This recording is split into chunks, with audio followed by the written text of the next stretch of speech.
Le 28 décembre 1982, entre Noël et Nouvel An, une petite fille nommée Katie Beers, mais pour les personnes qui connaissent son histoire, on la surnomme la rescapée d'entre les murs. Eh bien salut tout le monde, nous voici aujourd'hui pour une nouvelle vidéo. Je vais vous raconter l'histoire terrifiante de la jeune Katie Beers. Pour commencer, elle n'a jamais connu son père. Katie fut conçue dans une relation d'une nuit entre eux, un parfait inconnu et sa mère, Marilyn Beers, qui a déjà un enfant qui s'appelle John. Il sera donc le grand frère de la petite Katie, mais les problèmes vont commencer à s'enchaîner. Marilyn éprouve des difficultés financières à subvenir aux besoins de ses enfants. 2 mois après la naissance de Katie, elle va confier la petite fille à sa marraine, Linda Ingilry, afin qu'elle prenne soin d'elle. Elle vit à West Islip, pas très loin de Marilyn. On peut voir ça comme un abandon, mais Marilyn voit les choses d'une autre manière.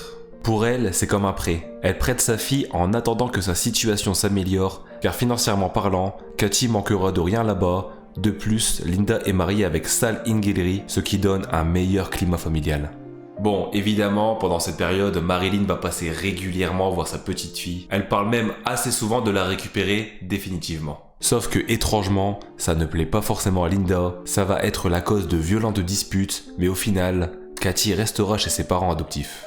Même si d'apparence la situation paraît meilleure, la réalité est tout autre. La jeune fille est traitée comme une esclave, âgée de 4 ans, les voisins l'aperçoivent souvent dans la rue, toute seule, en train de tirer un petit chariot rempli de linge sale qu'elle tire jusqu'à la laverie ou bien encore aller chercher des cigarettes au tabac du coin. Vous vous doutez bien que ce genre de scène va choquer clairement le voisinage, mais au final, ils ne peuvent pas faire grand chose. Nous sommes en 1988, Katie a 6 ans et les conditions de vie se sont détériorées pour les parents adoptifs. L'homme a dû faire face à une attaque cardiaque et pour la femme, son diabète a augmenté, elle a dû se faire amputer d'une jambe et ces événements vont faire que Katie deviendra une vraie femme de ménage. La petite fille est devenue la Cendrillon des temps modernes. La maison devient tellement délabrée que Katie sera insultée de crasseuse par ses camarades d'école. Déjà qu'elle n'allait pas beaucoup là-bas, ce fut la goutte de trop. Elle n'a plus jamais remis les pieds à l'école.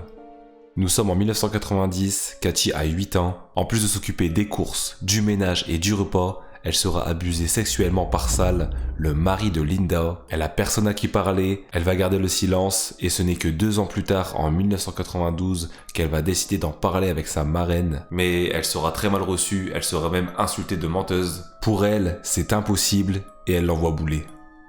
Heureusement, Katie ne va pas s'arrêter là. Elle va dévoiler toute l'histoire à son grand frère John. Choqué par les propos qu'il vient d'entendre, il ne va pas perdre un instant et va agir en conséquence. Il va prévenir sa mère Marilyn qui va contacter la police. Sal sera arrêté pour maltraitance d'enfants et condamné par une peine d'emprisonnement. Cet événement a beaucoup affecté Katie.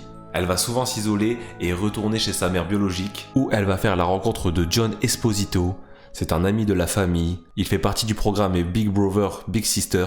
C'est un programme pour les jeunes en difficulté. C'est un peu l'équivalent d'un éducateur en France. Il va donc s'occuper de Katie, et vu qu'il s'occupe déjà de John, Marilyn a pleinement confiance en lui. Par la suite, Katie va se confier énormément à John. Elle va faire comme si c'était son père, et en retour, John va lui offrir des cadeaux, se balader pour lui faire voir le monde extérieur sous un nouvel angle.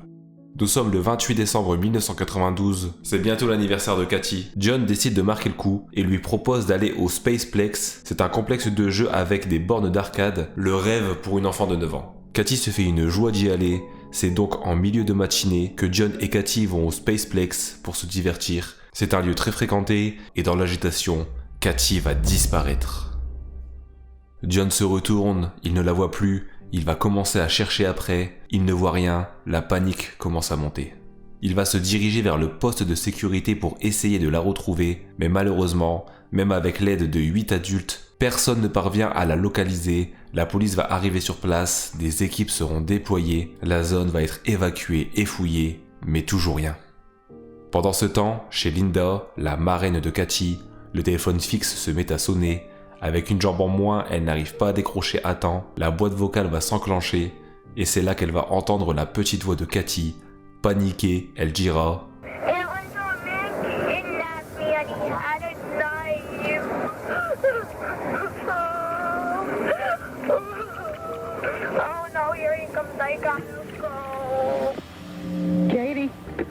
Linda va appeler la police sans savoir qu'ils sont déjà en train de la rechercher, mais après cette info, la police est sûre, la petite fille a bien été enlevée.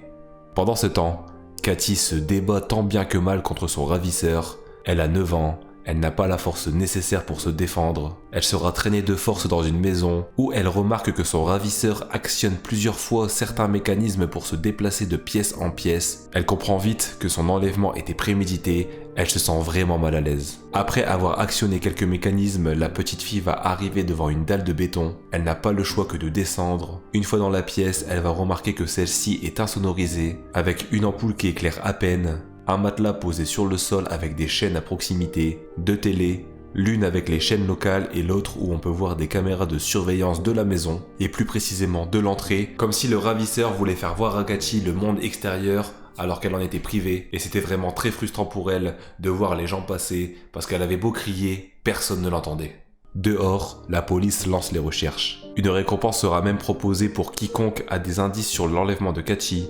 C'est le lieutenant détective Dominique Véron qui va s'occuper de l'affaire. Il va se rendre au Spaceplex pour savoir si des personnes ont vu Cathy, mais personne ne l'a aperçue. Par contre, la présence de John sur les lieux a bien été prouvée. Par la suite, notre détective va écouter en boucle le répondeur sur lequel le message de Cathy a été laissé, et il va trouver cet appel très étrange.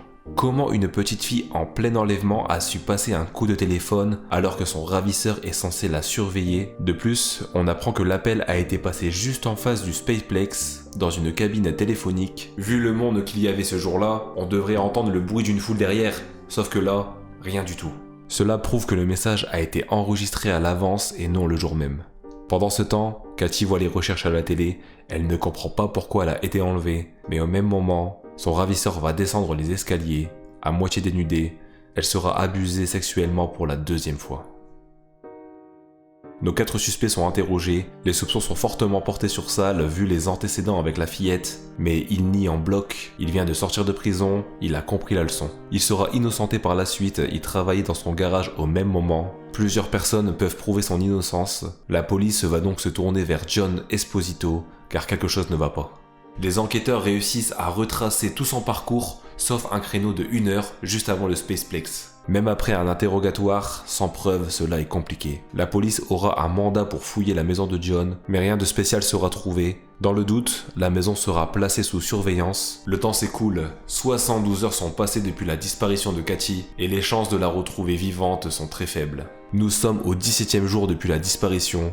La police va faire une découverte très étrange. Ils vont contacter l'association Big Brother Big Sister, celle où John est censé participer, mais la secrétaire va leur expliquer que John a bien participé au recrutement, mais qu'il n'avait pas été sélectionné à cause de ses antécédents. Pour travailler avec des enfants, il faut un casier judiciaire vierge, et ce n'est pas le cas de John. 15 ans auparavant, il a été impliqué dans un enlèvement d'un enfant de 7 ans. Pendant tout ce temps, John s'occupait d'enfants, il les ramenait chez lui alors qu'il ne faisait même pas partie de l'association. Cette révélation va faire que la police augmente la pression sur John.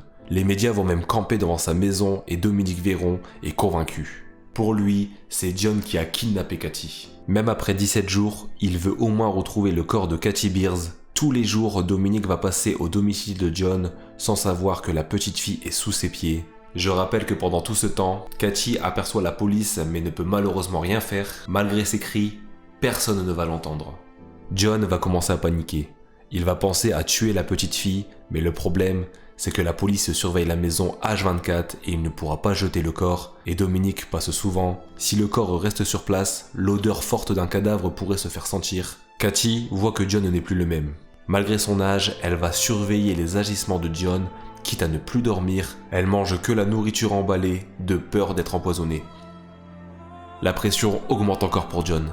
Quelques heures plus tard, l'avocat de John va appeler Dominique Véron et va lui annoncer que la petite fille serait cachée chez John, mais la police ne comprend pas. Ils ont fouillé toute la maison et n'ont rien trouvé. L'avocat va leur expliquer que la fillette est cachée derrière le mur. Il faut activer plusieurs leviers pour pouvoir accéder à Cathy. La police ne perd pas de temps et se rend à l'endroit désigné avec l'aide de John. Sur place, la police n'en revient pas. La pièce où elle se trouve est indétectable. On parle de 20 mécanismes, de pièces à dévisser et de leviers à activer. Il a fallu plus d'1 année à John pour mettre ce stratagème en place. Tout ça dans le but de séquestrer la petite fille de 9 ans. Dominique vient de sauver Cathy. Tout le monde avait perdu espoir et c'est un véritable miracle. Cathy n'avait jamais été emmenée au Spaceplex. John l'avait emmenée directement chez lui. Elle lui faisait confiance, elle n'a pas refusé l'invitation. John sera condamné ainsi que Sal. D'ailleurs, la première fois, il avait été mis en prison juste pour maltraitance et les abus sexuels n'ont pas été pris en compte. Les deux seront emprisonnés, mais ils ne purgeront pas leur peine totalement. John va décéder de cause naturelle après 20 ans d'emprisonnement, et Sal, lui, va décéder également d'une crise cardiaque. Vu l'état déplorable de la famille, Katie sera placée dans une famille d'accueil, et aujourd'hui, elle va bien, elle a même fondé une famille, et raconte sans tabou ce qui lui est arrivé pour essayer de sauver d'autres enfants qui vivent la même situation. Nous voici sur cette fin de vidéo, j'espère que l'histoire vous a plu. Je le répète, mais c'est vraiment très rare de retrouver une enfant vivante après 17 jours. Ça relève clairement du miracle. Vraiment. En tout cas, n'oubliez pas de me dire en commentaire ce que vous en avez pensé. Mais surtout, n'oubliez pas, le plus important, c'est tous les dimanches à 18 h sur la page de Ishkim. Et sur ce, c'est ciao.